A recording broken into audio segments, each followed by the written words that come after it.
wa ba ton to le do nu ni de mi o tun gbon ni gan ko jewe o mi o se ko ta do po da yi lo gbon lo da pa bi ba do po nu mi be no ken do ko ta mo ko ton e ron me o da ya to mi lo mi da ya to do mi oh mi boku do ali oh mi lo boku da zo mi ton mi na ten mi kaga eyan e ron me o ko ta mi so da ye gbe o ko ta we ko ta yi lo diétologie tí mi kan kendo ko ta mo ko ton wo da na kan le jo mi lo kle un me mi mo sala supo bo gege asande kade be na so mo do ko nyonu be na igbe mi be na nyonu me gaji ama zairo finele yo asande le bo eyin lo mo yo nu egbe mo yo nso bodo ko na we mo amon je me fine dia mo mi se lundi ro fine lundi ne blo teni gbe ni lundi mo die no do ko nyon be no igbe a pe du tan tu egbo nwe amo mi se ma di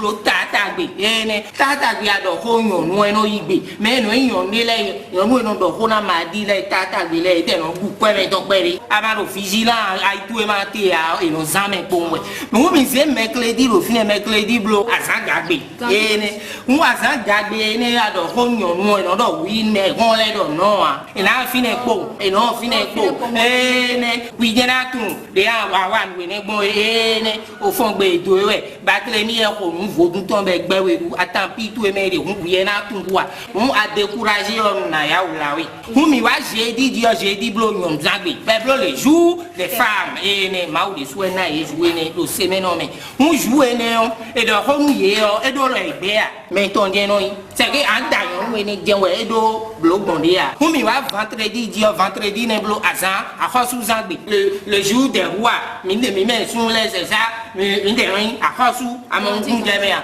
hun e ya zade bo mi do ko nyon mo e no gbe mo a e de ya ansi ya yon we ne no ipe je e do egbe a e do e ko sun a amon kun je me a hun mi wa se samedi lo fine samedi ne blo sidigbe gen ledo o mle da voilà hun mi wa ene ji o c'est que ado ko nyon ma do jire ji odo e no nyon de bo tintono hu ga e bin amo ai la ro ai tu e ma ro ti ai no igbe me ai tu e ma ti a ro ko tu e to da we ro futu e amo ai asa mo ko me la gba ku ya amo ai to gbe ni wa ka so si ya gba ku bo kan family ya amo hu mi go si ene ji o mi na wa dimanche we ne blo akuru no zagbe ne ado ko nyon dimanche o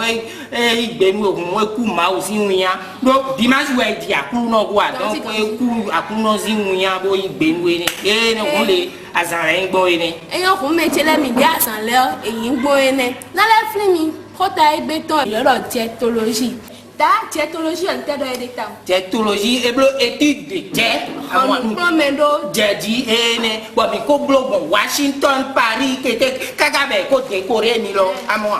ene o trophée le mo de Paris we iri amon ku je me abe ko décorer do je o si côté amo pe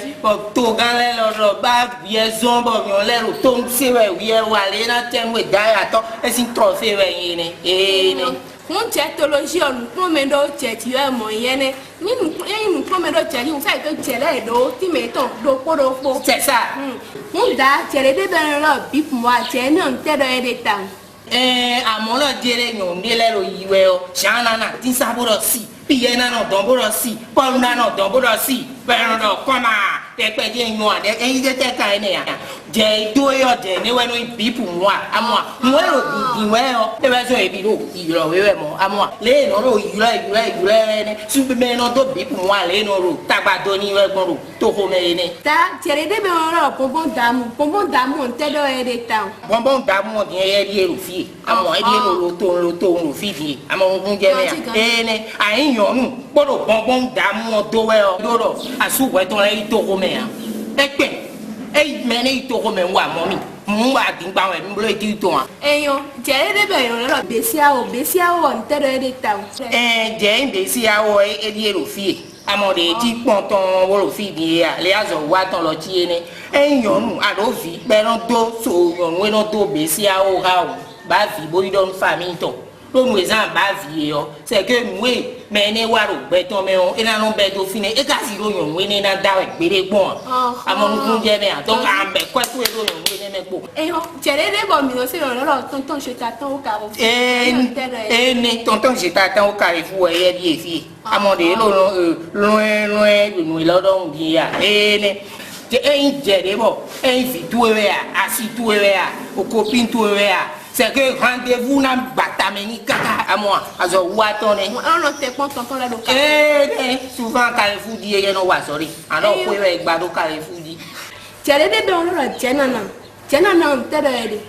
jenana yo ko adoro fine yo jere bolo très utile et important en même temps et amode lo ton we a ne do jenana we de bu mo les annonces abruno a dos atenti gabi akoro alele tout e tu bon zobenati viu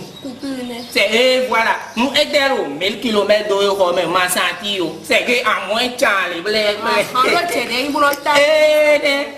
solo domion eta solo domion souvent yon mesle me ro ba mele gagalon ele we no do solo domion aga yon boro solo domion do e no yon de mo hasu amon kun je me alors solo domion do dia alors merci yo mo ya anyo su merci wo ni oh ya journaliste un solo domion alors di do e do asu we do pon